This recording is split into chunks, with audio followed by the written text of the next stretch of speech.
boqor maxamed jaamac cumar oo ka mid ah bahda dhaqanka gobolka Sanaag gaar ahaan degmada Celifin ee gobolka Sanaag oo maanta warbaahinta kula hadlay gudaha degmada Celifin ee gobolka Sanaag ayaa ka hadlay arinta laascaanood isagoo bulshada Soomaaliland siyaasiyiin madax dhaqameedka ugu baaqay in difaaca qaranka meel lagu soo wadajisto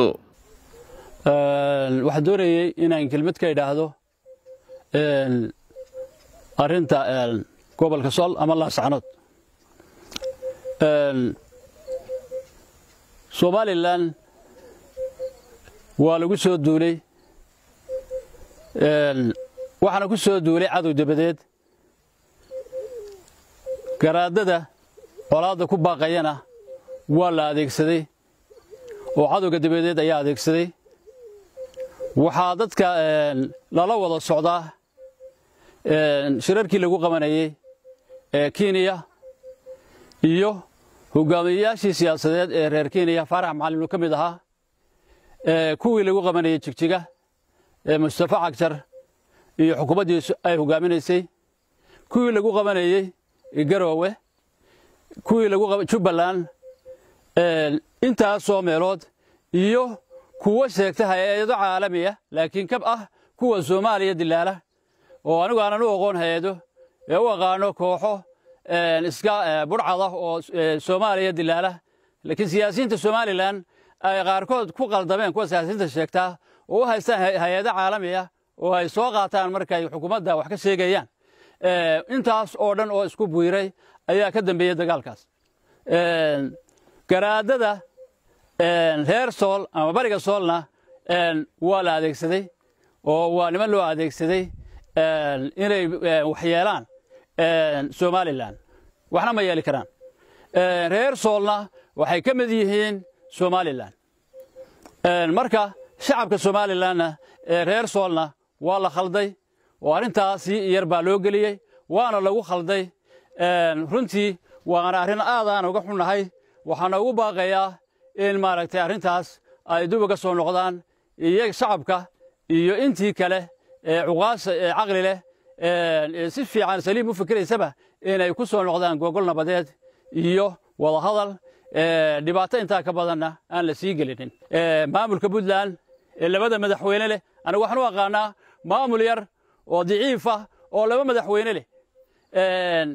Siciid Deni iyo Lihado Diyaano oo laba madaxweyne oo midna Garowe xukumo midna Boosaaso xukumo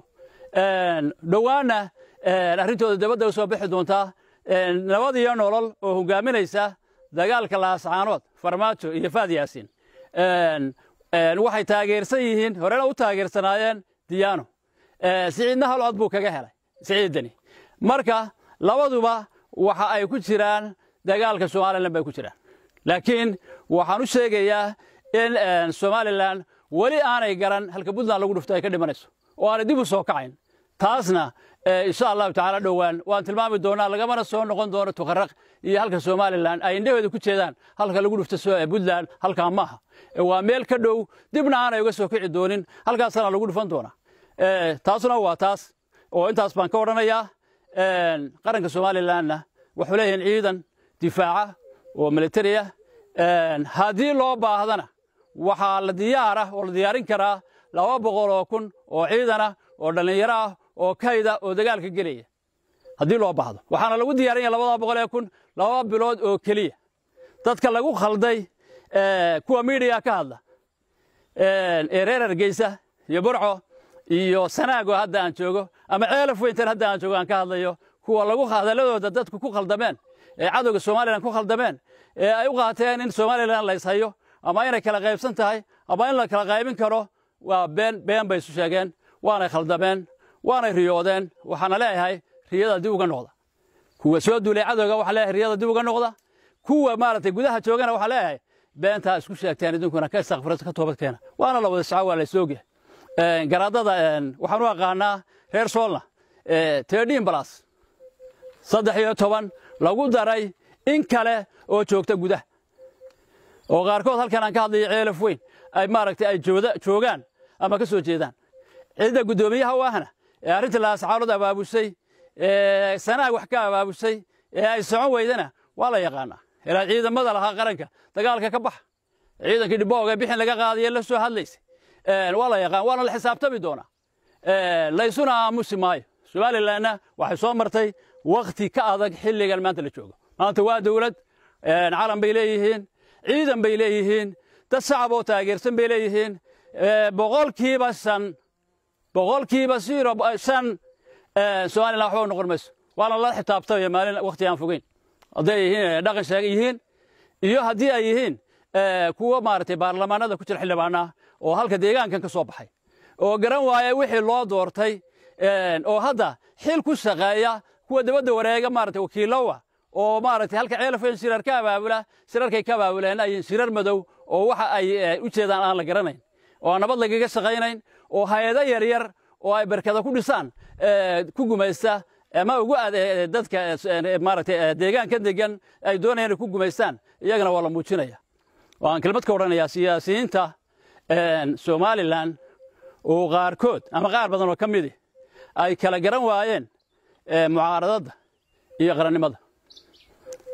kuwaas oo had iyo goor miidiyaha taagan oo hadallo deelqaaf ku duraya madaxweyne ku xigeenka iyo xukuumadda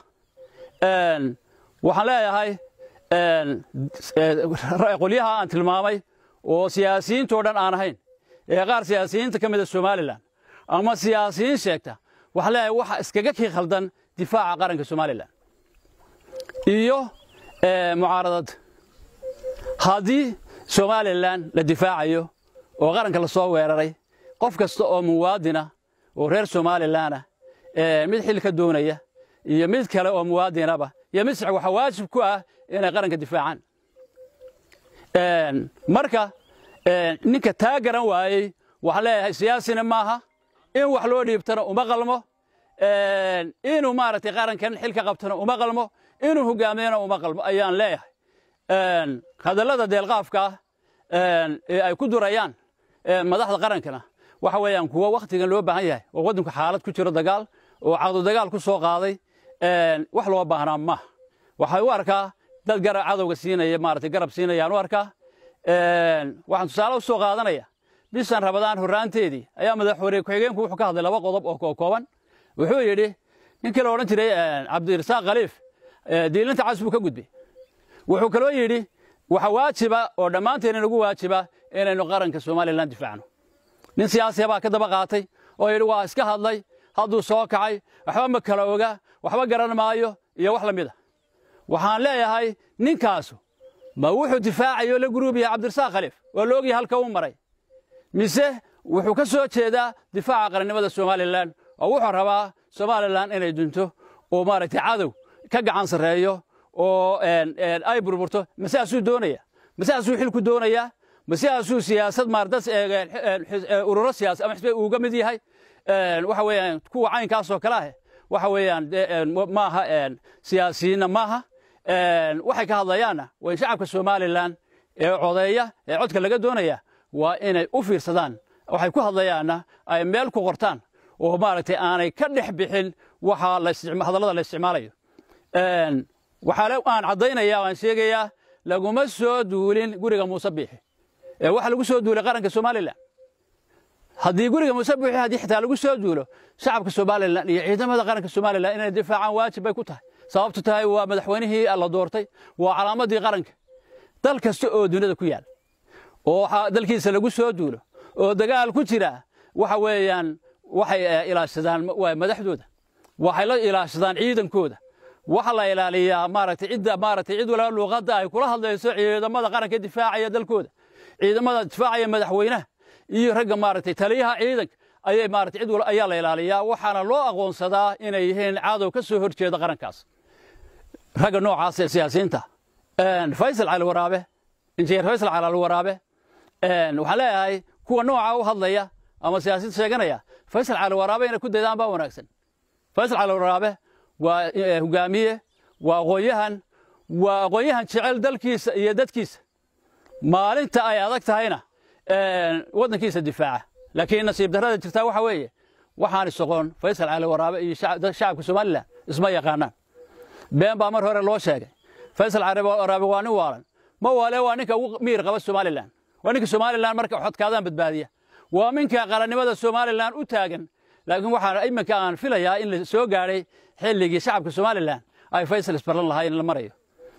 taasna waa taas siyaasiyiinta Soomaaliland leh war Faysal cali waraabe ku dayda ninkii dalka rajo ka hayso ninkii codka doonayo ninkii kursi doonayo inuu ku fadhiisto Faysal cali waraabe ku dayda dalkana waxa xukuumaya oo madax ka noqonaya cid difaacada ninka aan difaacin ama cadawga la jira sida cadawga la jira ama dhuucaynaya oo isku beegaya dhiraha sabab madax ka noqon la aamini maayo hogaaminta qarankana lagu aamini maayo qarankana uu guuleysanaya taas siyaasiyiinta intaasan ka gaaraya Soomaalidana waxa tiraahdaa afxumo nabadna way ka geysaa colaadna wax kaaga ma tirto waxaan leeyahay shacabka Soomaaliland ugu baaqaya aynu u midoowno difaaca qarannimada Soomaaliland aynu u midoowno difaaca qarannimada Soomaaliland aynu kala saarno oo kala garanno qarannimada Soomaaliland iyo wixii kale ee gudaha ama kursiga waxana aan maaragtay aan leeyahay kursiga kuma filla oo ku wada fadhiisan mayno qabiilna kuma filla iyo qolo waxayna ku filan qarannimo iyo wadankeena oo horumara iyo iyadoo leen ictiraafo taas bayna ugu filan oo waxinoo gooynaysa waxaan kale oo dhan waxba inoo gooyn maayaan waxa la taa aan dib ugu noqono yeena dib u socone aynu hore u socono qabyaaladana meel laguma tago waxyaabaha cadawga inoo soo rakaabsadayna waxa kamid ah qabyaalada iyo waxa miiriya dadka qaarkood maangaabka ay la taagan yihiin oo moodo u qaateen in Soomaaliland ay kala qaybsan tahay in Soomaaliland ay burburayso in Soomaaliland iyo kuwo aan anigu u aqaano 13 balas 13 garaad ee bariga laascaanood balas taasoo ah gudaha kuwa jooga ee dhaqanka sheegta oo been u sheegay dagaalka laascaanood inuu qarxana qayb ka ahaa marka waxa leeyahay kuwaasna waa la xisaabtami doonaa qadiyada laascaanoodna way iska dhamaan doontaa kuwa meelaha kale indhaha uga soo taagaya na waxa leeyahay Soomaaliland laguma maaragtay ma jara habaabin karo laguma u qaadanin oo ku qaldamin qadiyada Soomaaliland laascaanood way iska dhamaanaysaa ومحمد سوت التلفزيون قرنك سومالان علفون